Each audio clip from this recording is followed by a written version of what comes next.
Right, my dear. So in the last lecture, we discussed about the macrophages, especially about the microglial cells, right? I told you कि microglial cells कैसे central pontine myelinolysis करवाता है. We will discuss that now, okay? First of all, you need to understand कि ये जो हमारे पास है, they are called the microglial cells, right?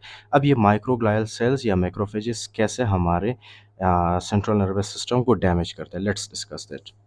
First of all, you need to see this diagram, okay? ये जो मैंने यहाँ पे draw किया.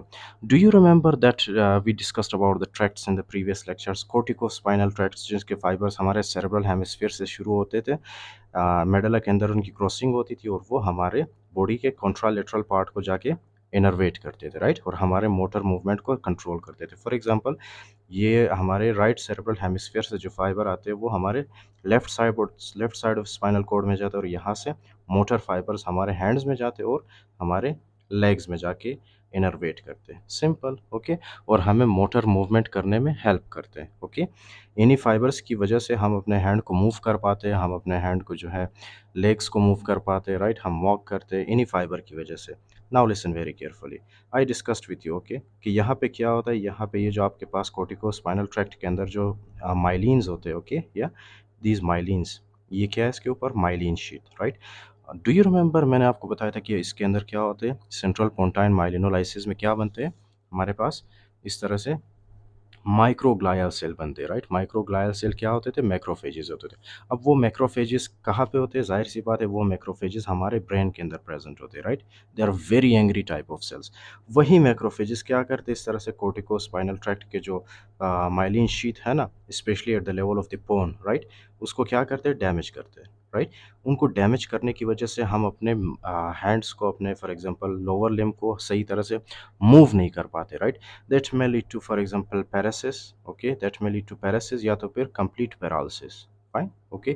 या तो उससे जो है वीकनेस होगा इन परफॉर्मिंग मोटर मूवमेंट या तो फिर complete paralysis of the motor movement होगा, right? Okay, so this is about the corticospinal tract, okay. ये मैक्रोफेजेस या माइक्रोग्लायल सेल्स हमारे कोर्टिकोस्पाइनल ट्रैक्ट के अंदर, ओके, जो माइलिन शीट होते हैं उनको जाके डिस्ट्रॉय करते हैं. Okay, corticospinal tract, right? This is about corticospinal tract. Including that, let me tell you कि for example यहाँ से कुछ nerves निकलते हैं, right? यहाँ से कुछ नर्व्स निकलते हैं जो कि क्या करते हैं? For example fifth cranial nerve का न्यूक्लियाई है, राइट? यहाँ से इसके फाइबर निकलते हैं जो कि कहाँ पे जाते हैं? हमारे चीक्स को सप्लाई करते हैं, ओके, चीक्स को सप्लाई करते हैं. और ये जो फिफ्थ क्रेनियल नर्व का न्यूक्लियाई ये किस काम आता है? ये हमें चबाने में या मतलब चीविंग में काम आता है, राइट? ओके, चीविंग में हेल्प करता है ये. अगर ये वाला न्यूक्लियस या फॉर एग्जांपल इसके फाइबर्स अगर डैमेज हो माइक्रोग्लायल सेल की वजह से तो क्या होगा? हम चीविंग कर पाएंगे? नहीं कर पाएंगे, okay. So there will be problem with chewing food, okay, including that ये जो सिक्स क्रेनियल नर्व का न्यूक्लिया है, सिक्स क्रेनियल नर्व का न्यूक्लिया जब डैमेज होता है, सिक्स क्रेनियल नर्व आपको याद है from previous lectures, these will innervate our eyes, okay, fine, and these will help in the lateral movement of our eyes. For example, this is your eye, right? ये है आपके पास क्या? आंखें, okay, और ये आपके पास एक और आंख. बहुत ही अजीब और गरीब डायग्राम पे, but it's okay, fine. This is left I, this is right I. तो ये क्या है कि अभी ये पर्सन किस साइड देख रहा है? Right side, okay, fine. और इसको कौन हेल्प करता है? इसको लेटरल रेक्टस मसल हेल्प करता है, राइट? और लेटरल रेक्टस मसल को कौन सप्लाई करता है? हमारे ब्रेन स्टेम के सिक्स क्रेनियल नर्व के एक न्यूक्लियाई आते हैं, राइट? मतलब उसके फाइबर्स आते हैं और हमारे six cranial nerve, sorry, lateral rectus muscle को सप्लाई करते हैं ये, ओके. और हमें किस लिए हेल्प करते हैं? हमें लेटरल साइड देखने में हेल्प करते हैं, राइट साइड, ओके, फाइन, या लेफ्ट साइड. अच्छा, उसके बाद है हमारे पास सेवंथ क्रेनियल नर्व. अब सेवंथ क्रेनियल नर्व के फाइबर्स कहाँ तक आते हैं? हमारे फेस तक, राइट? और ये हमारे फेशियल एक्सप्रेशंस को कंट्रोल करते हैं, फेशियल एक्सप्रेशंस को, राइट? अगर ये वाले फाइबर्स डैमेज है तो क्या होगा? फेशियल एक्सप्रेशंस आप शो कर पाओगे? नहीं, राइट? इंक्लूडिंग दैट ये है आपके पास eighth cranial nerve. Eighth cranial nerve का nuclei, right, which is called as vestibular nuclei, okay. Vestibular nuclei normally क्या है कि अगर आपको याद हो अगर ये डैमेज हो, right, these basically controls our medial longitudinal fasciculus, मतलब ये हमारे आंखों से रिलेटेड है, ओके, फाइन. तो जब ये डैमेज होता है तो very severe type of, for example you can say कि पेशेंट के अंदर क्या होगा? Nystagmus, okay. एक तो निस्टैग्मस होता है और उसके अलावा जो है जब ये एट्थ क्रेनियल नर्व डैमेज होता है ना, एट्थ क्रेनियल नर्व का nuclei, that will also lead to the vertigo, okay fine, लेकिन बहुत ही माइल्ड डिग्री ऑफ वर्टाइगो होगा। मोस्टली जो आपको क्लिनिकल फीचर प्रोमिनेंट मिलेगा इन पेशेंट में, that will be nystagmus in these patients, okay right. अच्छा, तो ये आ गया आपके पास। अच्छा, कभी कभी आपको पता है ये जो है कभी कभी for example ninth ninth tenth, okay, और 11th 12th, राइट, इन क्रेनियल नर्व के न्यूक्लियाई को भी ये डैमेज कर सकता है, फाइन, इनके फाइबर्स को। तो इन शॉर्ट क्या होगा जब ये 9th 10th 11th 12th nerve के न्यूक्लियाई डैमेज होंगे?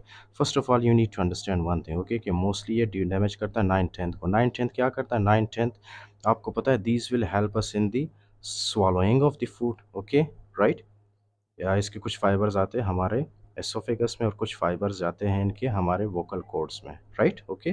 तो हमें ये तो ये स्वॉलोइंग में हेल्प करता है, ओके, स्वॉलोइंग में, राइट, इंक्लूडिंग दैट समटाइम्स ये हमें, जाहिर सी बात है, ये हमें साउंड प्रोडक्शन में भी हेल्प करेगा, ओके, साउंड प्रोडक्शन में। सो इन शॉर्ट जब 9th 10th वाले क्रेनियल नर्व के न्यूक्लियर डैमेज होंगे, so that will lead to the swallowing problem, that is called as the dysphagia, okay, that is called as the dysphagia. And यहाँ पे जो for example ये vocal cords vocal cords को अगर आप innervate नहीं करोगे सही से, इनके फाइबर्स अगर डैमेज होंगे, so that will lead to the what thing, that will lead to the dysphonia, okay, dysphonia, difficulty in sound production and difficulty in speaking also। और ये आपके पास जो 12th cranial nerve है, okay, these will come and these will innervate your tongue, okay। तो जब 12th cranial nerve का ये cranial nerve damage होगा, so that will lead to the what thing, that will lead to dysarthria, okay, that will lead to the dysarthria, right, dysarthria, understood now, fine. अच्छा, तो एक तो ये आपके पास, उसके अलावा one last thing that you have to remember, okay, one last thing. कभी कभी क्या है कि ये जो आपके ये जो ब्रेन स्टेम का एरिया है, राइट, इसके अंदर एक स्ट्रक्चर होता है, that structure is called as the reticular formation, okay, that structure is called as what, that structure is called as the reticular formation, fine. अच्छा, तो ये है आपके पास, इसके अंदर एक स्ट्रक्चर होता है which is called as the reticular formation. Reticular formation क्या है? With reticular formation is the switch of the brain. Okay, this is actually the switch of the brain, right? अच्छा, अगर reticular formation डैमेज हुआ ना, तो यहाँ नीचे से कोई भी इंफॉर्मेशन ऊपर की तरफ नहीं जा पाएगा, right, okay, which basically means कि क्या होगा, पेशेंट कंप्लीटली पैरालाइज होगा, राइट, पेशेंट कंप्लीटली पैरालाइज होगा, and that is called is the locked in syndrome, locked in syndrome, right, locked in syndrome, fine. Patient को ना कुछ फील होगा, patient ना अपना मोटर मूवमेंट परफॉर्म करेगा, कुछ भी नहीं कर पाएगा, right. It feels like the patient has gone into coma, but completely coma के अंदर नहीं जाता पेशेंट, ओके। पेशेंट अपने आई को मूव कर पाता है इसमें, राइट। बाकी जितने भी फॉर एग्जांपल एक्सप्रेशन है, फेशियल एक्सप्रेशन, टंग मूवमेंट, स्वालो करना, कुछ नहीं कर पाता पेशेंट, अपने हाथ अपने पैर कुछ भी मूव नहीं कर पाता, कोई भी चीज़ सेंस नहीं होता उसको, राइट। आप उसको फॉर एग्जांपल नीडल के साथ फॉर एग्जांपल आप उसको इरिटेट करो या तो फिर आप उसको टेम्परेचर दो, पेन दो, उसको कुछ भी फील नहीं होता, ओके, क्यों? क्योंकि यहाँ से रेटिकुलर फॉर्मेशन जब डैमेज होता है ना, तो नीचे से कोई भी इंफॉर्मेशन ऊपर तक नहीं जाता। Reticular formation is the switch of the brain, it is just like a gate, okay, which allows the sensations from lower part to upper part, okay, and from upper part the motor activity goes to the lower part. अगर ये damage हुआ सो कुछ भी नहीं होगा उसके बाद, जो है मतलब चार जितने भी फाइबर्स है they will become dysfunctional, right, okay. So this is what happens in the central pontine myelinolysis, fine. तो ये जो आपके पास जितने भी क्रेनियल नर्व के न्यूक्लियाई है, जितने भी क्रेनियल नर्व के फाइबर्स है, इनके अंदर क्या होते हैं, जाहिर सी बात है इनके ऊपर होते हैं इस तरह से माइलिन शीथ, ओके राइट। और इस माइलिन शीथ को कौन डिस्ट्रॉय करता है? इस माइलिन शीथ को डिस्ट्रॉय करता है हमारे माइक्रोग्लाया cells, right, in the central nervous system, in the central nervous system, okay, fine।